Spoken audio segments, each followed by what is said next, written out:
Bonsoir. Bonsoir. Véronique, vous avez 19 ans Oui, et vous êtes une jeune maman. oui, très jeune. Votre petite fille s'appelle Coralie. Coralie, oui. Elle a 6 mois et elle demande beaucoup de patience, d'attention. Vous avez une grande passion, vous, dans la vie, en plus de Coralie. Oui, C'est une deuxième l'Égypte. passion, voilà, c'est l'Égypte. Je rêve d'y aller, mais hélas, pour le moment, je ne peux pas. Coralie, on a un Égyptien, nous, dans l'équipe, qui s'appelle Sam. Il marche comme ça, comme les mecs sur les... On imagine, Sur on ne les- voit pas, mais on imagine. Alors on va savoir, Rebecca, on va vous laisser dans la loge avec cette charmante jeune femme, Rebecca. Et nous allons demander à Gabriel Coteau d'éteindre la connexion avec les loges. Et nous allons recevoir sur ce plateau Pascal, pour Karl. savoir qui a une vérité à annoncer. Karl, mesdames et messieurs.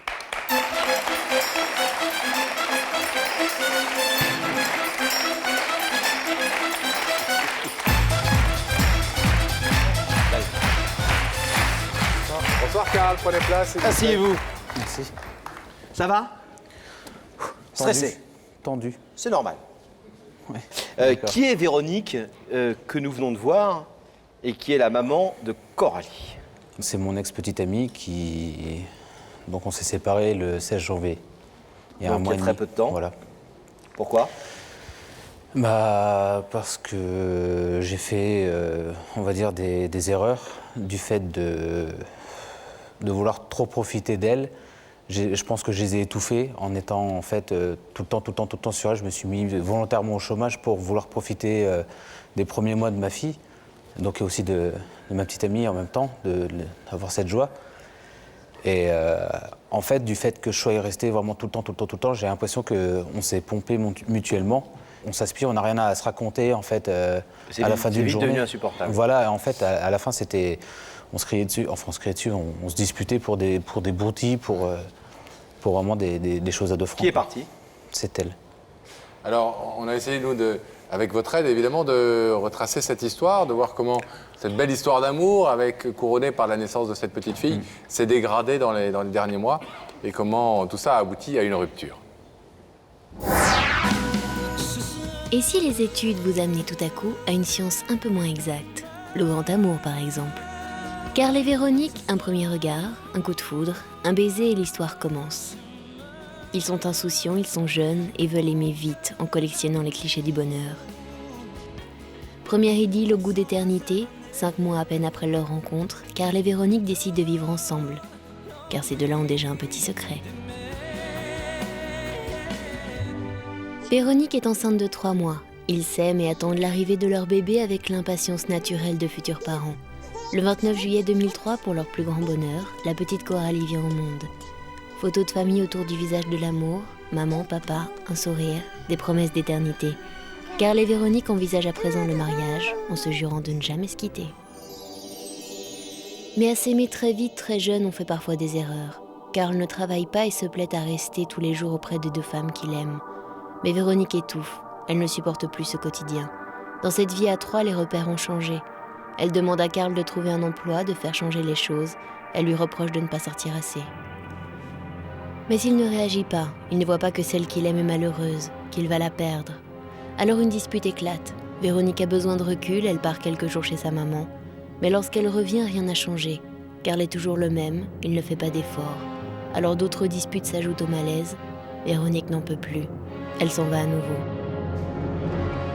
Un départ comme un électrochoc, Karl a réalisé que son attitude l'a conduit à perdre son bonheur. Aujourd'hui, 1 mois plus tard, il est prêt à prouver à Véronique qu'il peut lui offrir une vie où elle sera heureuse. Véronique acceptera-t-elle de l'écouter? Ça, on va le savoir dans quelques instants. J'espère. Vous regardez toutes ces images avec beaucoup d'émotion, notamment les images de votre bébé. C'est fidèle à votre histoire? Ce qui est... Ça va? Ce qui est un peu étonnant dans votre histoire, et moi je trouve très beau, c'est que d'habitude c'est plutôt les femmes enceintes et qui viennent d'accoucher qui reprochent à leur mari de ne pas être trop présent, de vouloir beaucoup sortir avec les copains, de ne pas être là, de ne pas assumer leur rôle de père. Et vous, c'est le contraire. Vous êtes arrivé, vous étiez là, vous avez quitté votre boulot. Vous étiez êtes trop là. devenu une sorte de deuxième maman. Et à la limite, même ça n'allait pas non plus. Comment vous l'analysez aujourd'hui, en quelques mots, rapidement? Pourquoi, d'après vous, vous aviez ce besoin et pourquoi elle étouffait? À l'âge de 9 mois, mon père est parti. Et j'ai jamais revu avant que je lui annonce que j'allais être papa. Donc une grosse blessure, quoi. En fait, je pense que du fait que j'ai pas eu de père pendant 25 ans, je pense que c'est ça qui m'a fait ne pas vouloir commettre les mêmes erreurs que mon père. Pas reproduire. Voilà. Donc j'ai voulu être présent. Peut-être un peu trop, c'est même sûr. C'est vrai que bon, j'ai abandonné mon emploi pour en profiter, mais je voulais en reprendre un, mais moi, ça me plaisait quelque part d'être auprès d'elle, de voir ma fille grandir, puis de voir à chaque fois qu'on découvrait qu'elle faisait une nouvelle chose.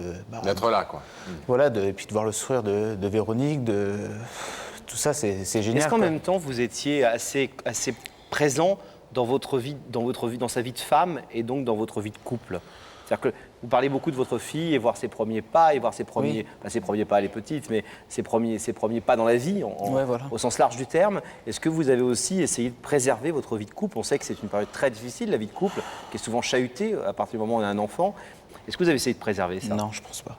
En fait, à mon avis, c'est que le fait que j'ai eu un enfant avec elle, je me disais, normalement, c'est bon, quoi. On ne devrait pas se séparer donc, au bout de 6 mois. Et donc, j'ai lésiné Véronique, quoi. Je l'ai un peu laissée de côté. Et toute ma colère, des fois, je la faisais ressortir trop à Véronique. Ça a été... elle canalisait tout, quoi. En fait. Je mettais tout sur elle et ça se fait pas, quoi. C'est une erreur que j'ai faite. J'en paye les conséquences. Comment vous avez réagi justement à son départ?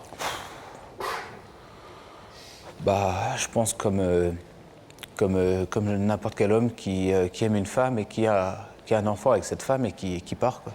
J'étais abattu, je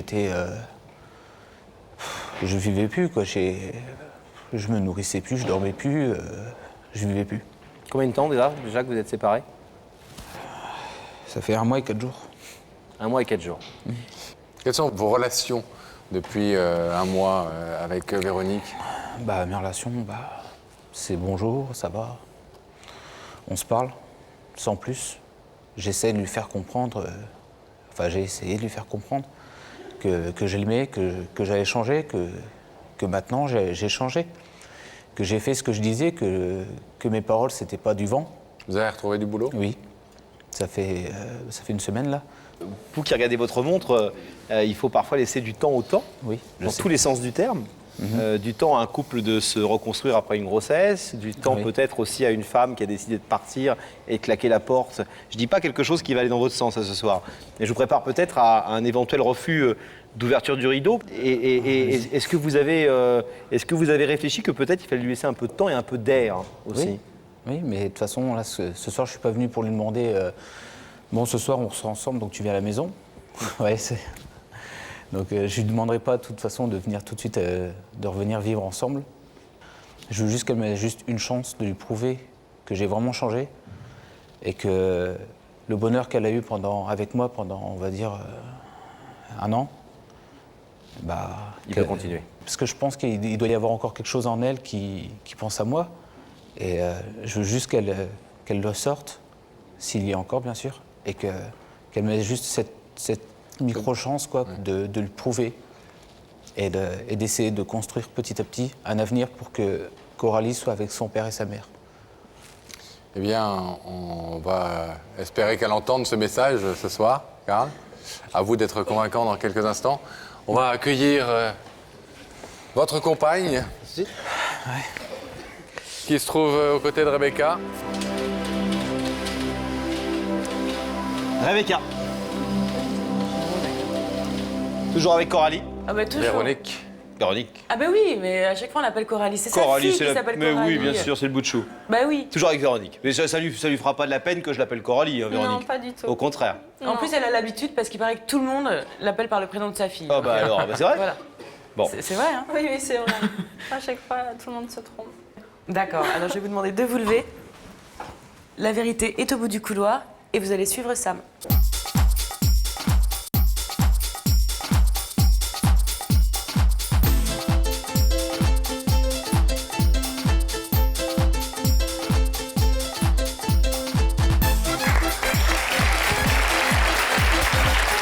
Bonsoir. Ça va bien? Bienvenue. Je vous présente Laurent. Ça va? Vous essayez là? Ça va? Oui. Véronique? Oui. Coralie est en train de dormir, on espère. Très bien même. Bon. Elle dort très Vous bien. regardez l'émission? De De temps en temps. Vous la connaissiez, je pense Oui. que vous imaginez pas que vous y passeriez un jour. Non, pas du tout. Bon, c'est pas une mauvaise surprise, ça vous fait plaisir, c'est agréable. Oui et non. Ah, non, pourquoi? Bah, parce que... Ça vous impressionne un peu? C'est-à-dire que oui. Je me demande qui est la personne en fait. Bon, et vous n'aimez pas trop les surprises, si? J'ai un doute. Je me demande, je pense savoir qui c'est. Et de qui s'agirait-il? Bah, peut-être du père de ma fille. Du père de Coralie. Avec qui Voilà. vous n'êtes plus? Avec qui je ne suis plus pour le moment. Est-ce que vous voulez, avant de découvrir vraiment de qui il s'agit, avoir un indice? Pourquoi pas? Je vous propose de regarder cet écran et quelqu'un va vous poser une question. Regardez. Dis-moi Véronique, est-ce que tu crois qu'il faut être têtu pour réussir? Est-ce qu'il faut être têtu pour réussir? Ou est-ce qu'il faut savoir s'accrocher dans la vie pour obtenir quelque chose, quoi? Il faut savoir déjà ce qu'on veut dans la vie. Moi, je sais ce que je veux. Vous savez ce que vous voulez? Et vous pensez que parfois il faut savoir aussi ne pas renoncer trop vite aux choses? J'ai bien réfléchi avant de prendre ma décision. Vous répondez comme si vous saviez déjà de quoi Oui. ou de qui il s'agit. Vous voulez découvrir donc maintenant qui vous a invité, Véronique? Regardez à nouveau cet écran et vous allez y voir le visage de cette personne.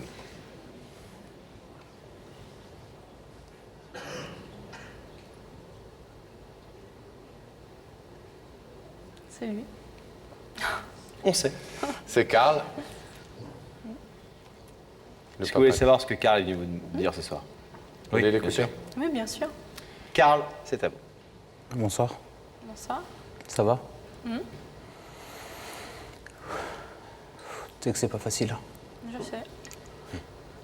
Donc, si je t'ai fait venir ici, je sais ce que tu penses. Mais là, pour moi, c'est la dernière chance que j'ai, quoi. Je sais que j'ai été idiot. J'ai été lourd. Je t'ai pompé la vie comme c'est pas possible. Ce que je t'ai fait, c'est... J'aimerais pas qu'on me le fasse. Et je m'en excuse tout ce que tu... Je sais pas jusqu'à combien, mais des milliards de fois, quoi. C'est... pour moi, t'es la femme de ma vie. Je t'aime. Et tu m'as dit, quand t'es parti, écoute, mets-toi en accord avec tes parents, avec ta famille, avec toi-même. Trouve un job. Après, on verra. Je te l'ai dit, j'ai été voir mon père, j'ai été voir ma mère. J'ai dit tout ce que j'avais à dire à tout le monde. Et aujourd'hui, si je t'ai fait venir ce soir, donc c'est pour te demander, donc pas de venir revivre à la maison, ça, je sais que tu me dirais non. Mais je te demande juste de me laisser juste une chance, parce que toi et moi, on essaye juste d'être d'abord, de se revoir, pas revoir comme si j'étais juste le père de Coralie et que toi t'étais la maman et qu'on ne s'aimait plus du tout. Je te demande juste de me laisser une chance, de te reconquérir tout doucement. J'ai envie de te faire plaisir, j'ai envie de t'emmener promener n'importe où, dans les bois, en ville, même s'il faut, même si tu sais que j'aime pas trop ça. Mais avec toi, c'est jamais pareil, quoi. Quand je suis avec toi, je suis heureux, je suis bien. Tu sais, on dit souvent que 1 c'est bien, 2 c'est mieux, et 3 c'est encore mieux. J'ai envie que Coralie ait son père et sa mère à ses côtés. Tu sais pourquoi? J'ai envie de te prouver que j'ai changé. Je te dis, je t'aime, t'es la personne que j'ai le plus aimé. Karl, Oui, vous nous disiez tout à l'heure que vous souhaitiez faire toutes ces propositions, mais que vous alliez laisser le temps oui. à Véronique. Dans ce que nous a dit Karl tout à l'heure, et sans qu'on rentre dans vos vies privées, parce que ça ne nous regarde pas, puis c'est pas le but de l'émission. Le but de l'émission, c'est de faire se retrouver des gens éventuellement. Il nous disait juste qu'il avait été trop proche et trop étouffant et trop lourd, comme il dit, dans sa relation paternelle et il est insupportable, tout le temps là, voulant pas sortir, etc. On lui faisait remarquer que c'était souvent le cas des femmes qui viennent d'avoir un enfant et qui reprochent à leur mari au contraire d'être trop dehors et de ne pas assez s'occuper des gosses qui viennent de naître. C'est ça, selon vous, l'analyse? Parce qu'on a le sentiment dans votre façon d'être, là, que vous l'écoutez et puis qu'à la fois, il y a quelque chose d'autre dans votre tête qui vient comme ça circuler et qui est assez éloigné de ce qu'il nous dit en réalité. Non, c'est vrai? Non, je l'ai écouté, je sais très bien ce qu'il avait à me dire. Et vous êtes séparés de lui parce qu'il était trop présent auprès de vous, trop étouffant? Il y a un peu de ça, mais tout n'est pas là. Voilà. Vous êtes touché par cette démarche? Vous avez le sentiment que peut-être s'il a utilisé ce moyen, c'est qu'il ne trouvait pas d'autre façon de vous parler et de pouvoir vous dire tout ça? Je suis à l'écoute, pourtant, dès qu'il m'appelle, je l'écoute. Je vais vous demander de vous lever, s'il vous plaît, de vous placer face à ce rideau qui vous sépare pour l'instant de Karl. Karl qui est venu ce soir ici sur ce plateau vous demander pardon, vous dire qu'il était en train de changer, qu'il avait déjà changé sur pas mal de points par certains des reproches que vous lui faisiez et qu'il vous demandait d'essayer de reconstruire pas après pas votre histoire. Il vous demandait la possibilité de vous voir, de recommencer un peu à être ensemble, sans brûler les étapes. Vous savez que vous pouvez laisser ce rideau fermé ce soir. Vous pouvez également l'ouvrir si vous accédez à sa demande. Qu'est-ce que vous décidez? Il restera fermé. Vous le laissez fermé pour l'instant? Je préfère lui parler hors caméra. Et s'exprimer tous les deux. Voilà. D'accord, c'est votre liberté la plus totale. On va vous laisser alors repartir tranquillement. On vous remercie quand même de l'avoir écouté. Merci. Bisous à Coralie. Oui, merci. On va retrouver Karl.